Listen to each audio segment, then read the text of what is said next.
Welcome back for another video. It's a special video today. I'm pleased to welcome current rank 1 in the world, Tom Hadley. He's 11 points ahead in first place at the moment. He's having an absolutely insane season. As early as game week 16, he was ranked 4th, right? But he stayed in the top 50 since then. We were saying just off air, he managed to break rank 1 a couple of game weeks ago. So it's good to have him on there. We were actually going to do a video last week, but Tom came down with a sore throat. So yeah, I think we're both relieved you managed to hold on to that top spot so we can do it now. Glad you're feeling better. How are you doing now, Tom? And how are you feeling at rank 1? Cheers. Yeah, I'm quite good. At least I get to enjoy it for a whole week now, because I think that it was a bit of a short turnaround after Thursday when I got rank 1. And no, it's a nice feeling. I've got to try and switch off from fantasy for a few days now, because I think that you spend all your time thinking about it all week and it just takes over. So I can enjoy it for at least a few days before I start thinking again on Wednesday, Thursday. Yeah, you got more time to soak it in. And hopefully you can hold on to that top spot as well. You've got an 11-point gap at the moment, so we'll have to see. I noticed you're in a work league as well, so like you're an absolute mile ahead in the work league. What are the colleagues thinking of it all? Oh, I mean, they've given up for a while, but it's I think to be in the league with rank 1, they're also not too fussed about it. They're like, oh, yeah, look, we may be losing, but look, guess who's in my league? Oh, who's that? Rank 1. Rank 1 in the world, absolutely destroying it. Fair play. Yeah, I think that league's wrapped up already. What I thought would be good if we reflect on like your season you've had so far and your road to the top. See what lessons we can learn from that. So if we run it all the way back to your Gameweek 1 team, if you can remember, you started with, it was Anana. Let me just put up the rest. It was Anana, Saliba, Udogie, Estupiñán, Saka, Diaby, and Mbumo, Salah, Erdegaard, João Pedro, and you had Haaland. And then on the bench you had Turner, Stones, Colwill, and McCarthy. What was the thinking or the thought process that went into your Gameweek 1 team? See, it was because what I was thinking, I needed a little blend for players. I needed a blend of players that I knew had pedigree in the Premier League. So I needed those players who, because at the start of the season, you can't really predict everything that's going to happen. There's a few weeks where it's all kind of up in the air. You don't know how teams are going to set up. You don't know how the new teams are going to do. So I needed a few players that I could really count on, to bring that value in the team. And I thought that the spine of Salah, Haaland, Saka, Erdegaard, from the points from last season, and I thought the two Arsenal lads were good value.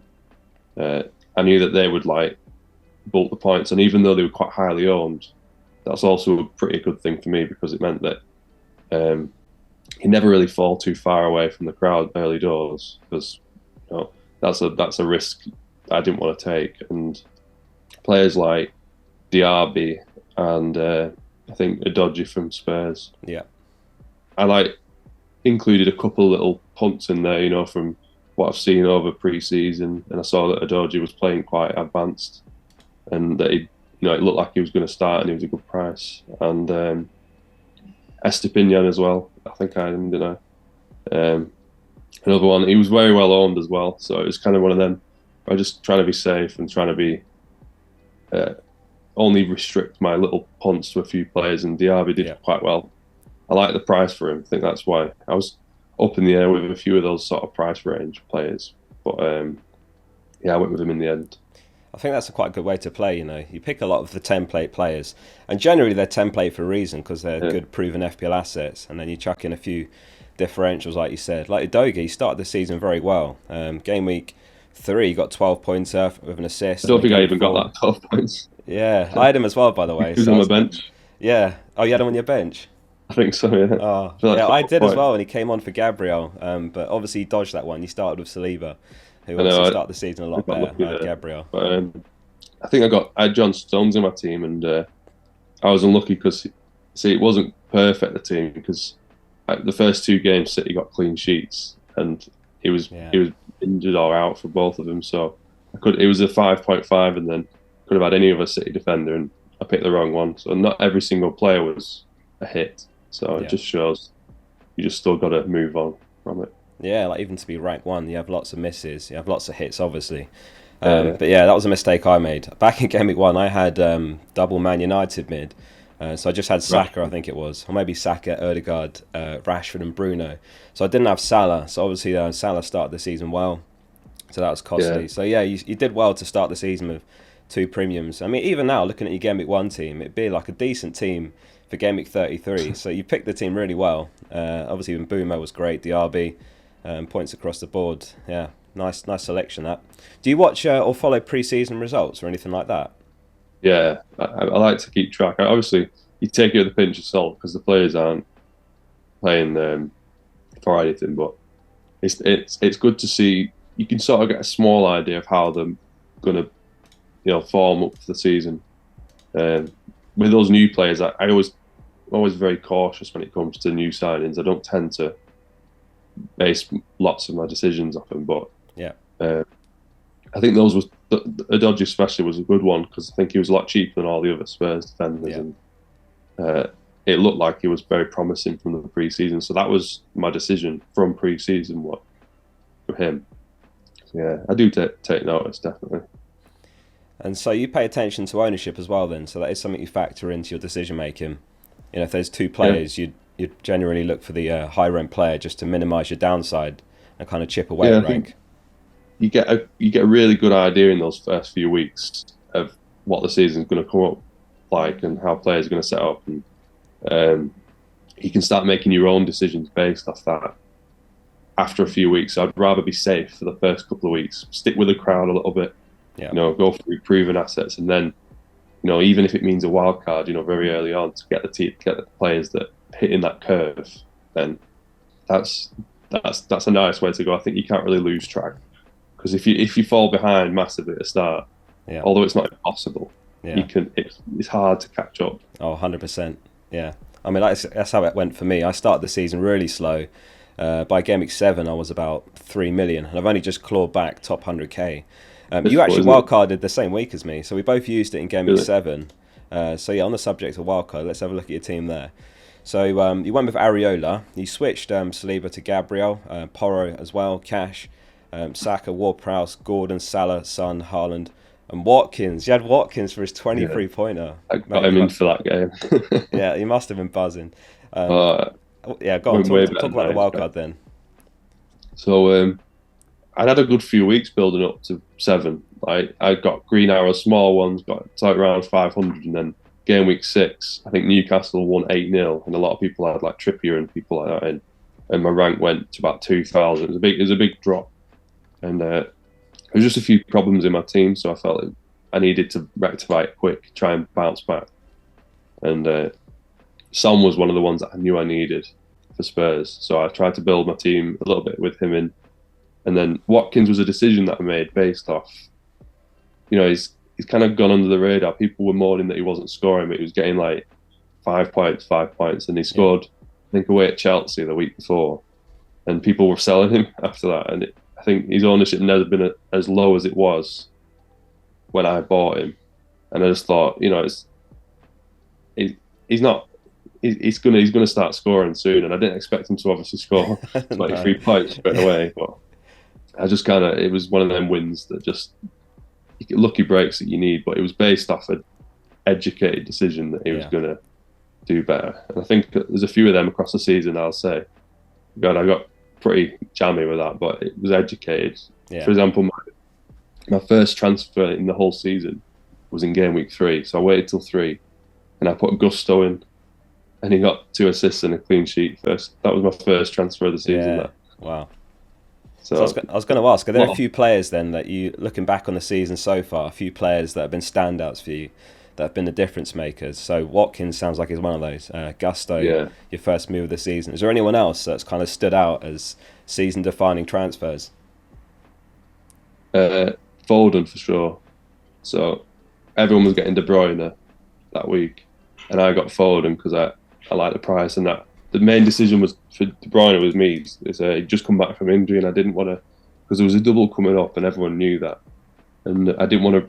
I just had a feeling he just wouldn't play both the games. I was worried about his minutes, but Foden been racking up 90s, so I got him in for that Burnley game when he got an assist. Yeah. And then quite shortly after, he got his hat trick away at Brentford. Yeah, I was just looking now. So it was Game Week 22. You brought him in. yeah, he got the assist, and then the very next week he got the hat trick. Yeah, Yeah, against Brentford and away. obviously then the points came in. He got the 11, then the 15, and then obviously his hat trick the other week. So he got me to first place. I'll always think of Foden first. Yeah, And and you had his then, second hat trick as well.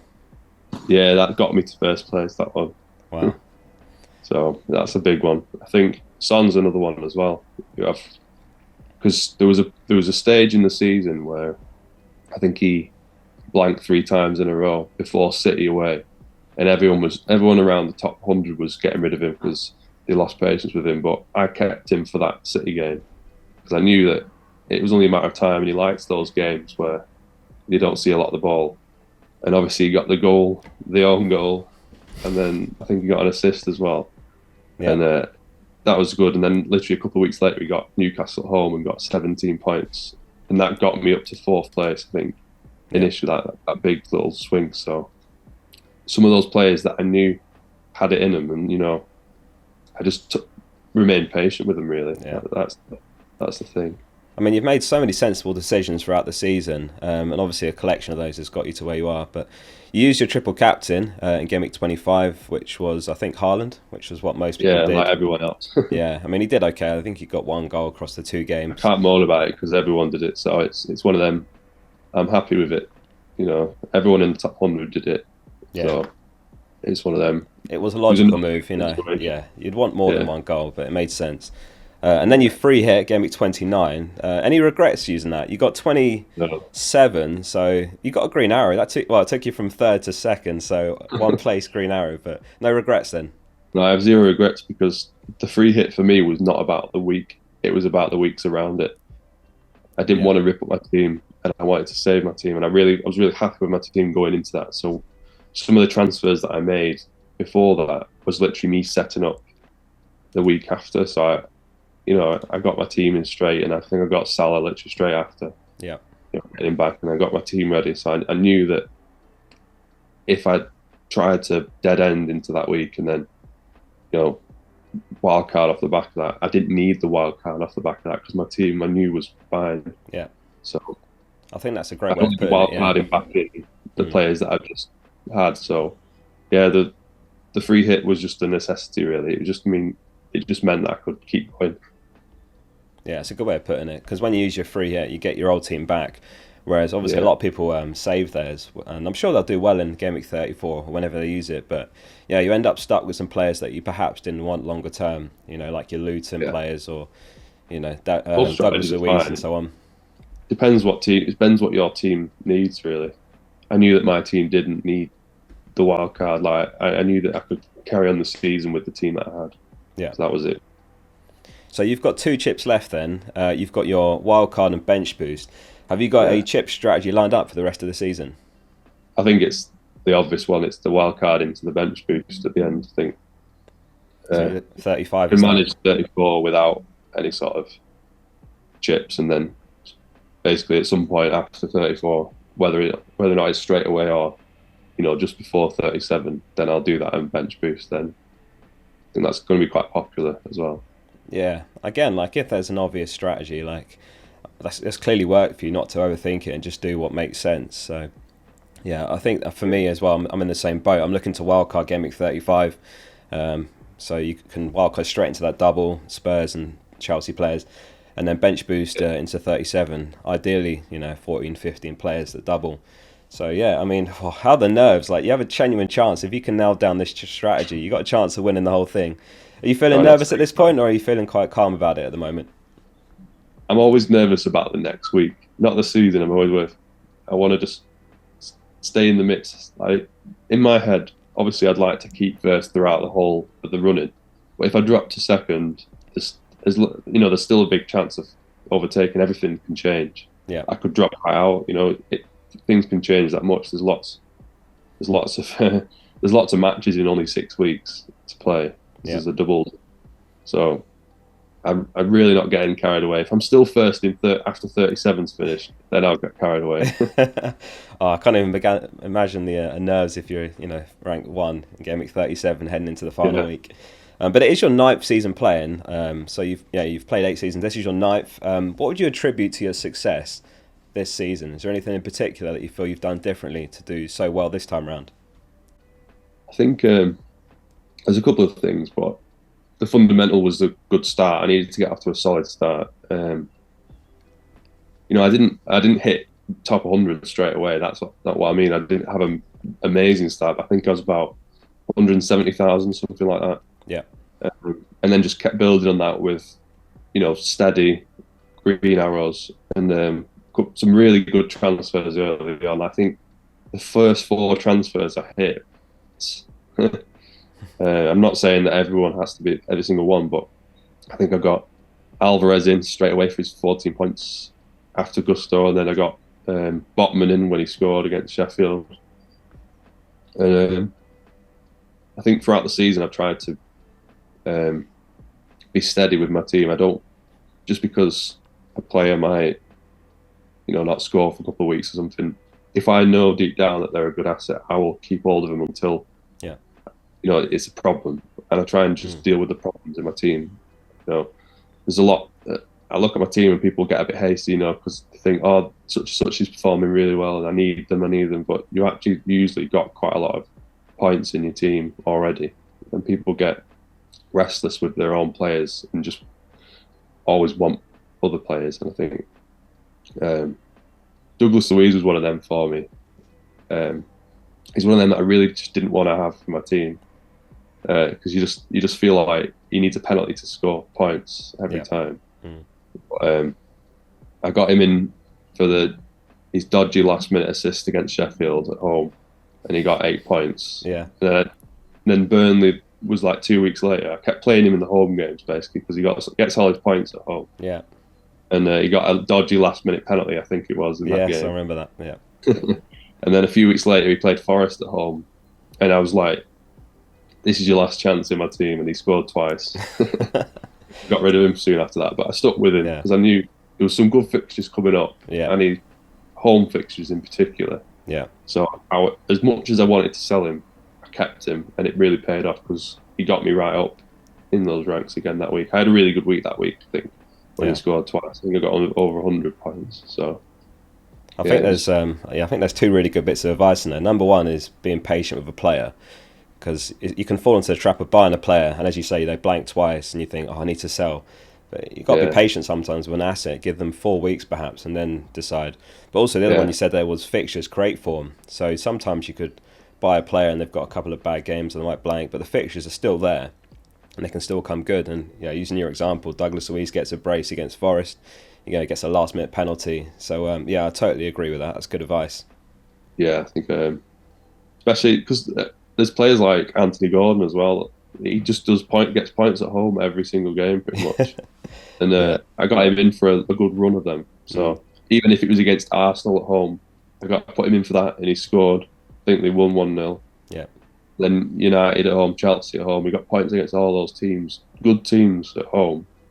And I mean, that'd be my answer as well. To the question, if there's one player who's been a season highlight for you, my one's Anthony Gordon personally. I had him on the Gameweek 7 wildcard, like yourself. And he's been unbelievable. I mean, I'm sure in your case there's like a long list of players that have got you to where you are. But Gordon's been a standout for me. Just one blank, I think, all season in home games. These little gems, I think that's the stuff that you think back on.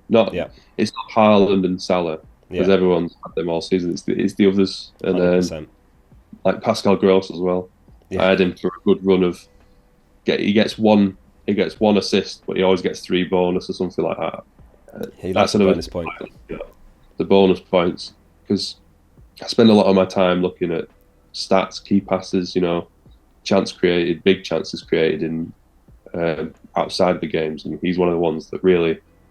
He looks on paper like he's quite defensive, and he can get the ball quite a lot in defensive positions. But all it takes for him is 1 assist, and he's got 8 points, something like that.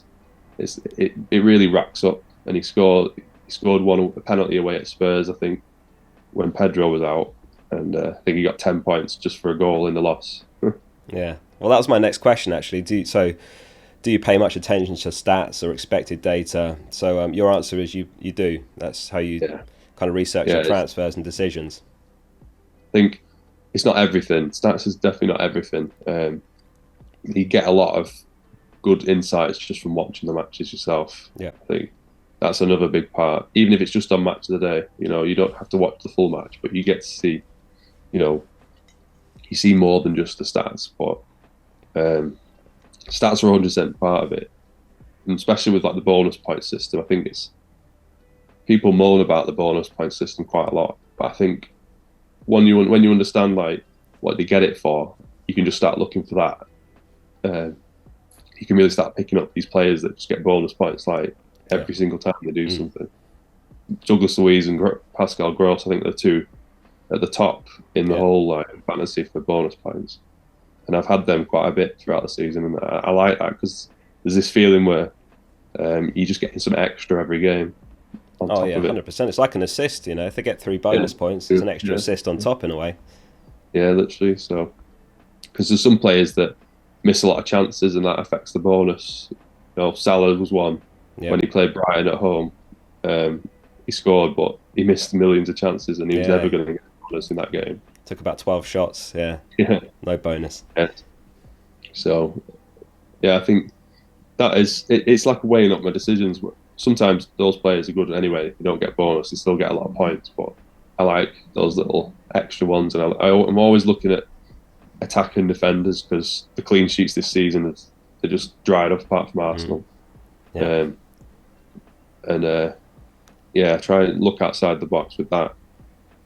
But as for Arsenal, I've only got one Arsenal player in the team at the minute, and it feels like suicide to not have to triple Arsenal. So that's going to have to change before the double for me. Yeah, because everyone's got there's pretty much 2 Arsenal defenders and Saka in the team. So we'll have a look at your Gameweek 33 lineup in a second, see what your plans are in terms of Arsenal. Yeah, just Gabriel at the moment, so I'm sure you plan to add Saka or someone else perhaps. Very quickly on captaincy, you've actually had a far from perfect captaincy record, much like the rest of us, which is encouraging in a way. Like, you can miss captaincies and still do very well. You've had 72% success rate. Do you know who your most captain player is? It's going to be close between Haaland and Salah. It's going to be one of them. It was Haaland, 15 times you've captained him. Salah, 11 times. And you've actually had 8 different captains over the season. So you've not been afraid to kind of deviate from the obvious picks, Haaland and Salah. Well, they missed out a few games, didn't they? So I think that's when I changed it up a bit. How do you actually go about deciding your captains every week? Is there something that comes into your decision-making there? Well, I'm always one to think the game of fantasy is quite there's a lot of swings in the game itself, regardless of captaincy. And then you add captaincy on top of it. There's so many things that can swing a lot. So with my captaincy, especially when I'm in the higher ranks, I try and keep it safe and then let the team do the making up the ground. Yeah. I think if you're chasing, then it becomes a different strategy. Then you try and maybe go against the grain a little bit more. But because I've been in that top 100 for half the season, I want to make sure I'm not killing myself by just captaining the wrong player, because it doesn't matter how well the team is. Sometimes the captain alone can just kill your rank. Say you don't captain Haaland when he scores a hat-trick or something. Yeah, I don't want to take that unnecessary risk. So for me, conservative definitely with the captaincy at the minute. Okay, interesting. Am I right in saying you're a Wigan fan? Yeah, that's true. So in terms of FPL, you've got your Brighton crest, but there's actually only one team that you haven't owned any assets from the whole season. Do you know which team it is? That's a good question. Only one team. You've owned players from 19 teams, but there's one that you actually haven't touched all season.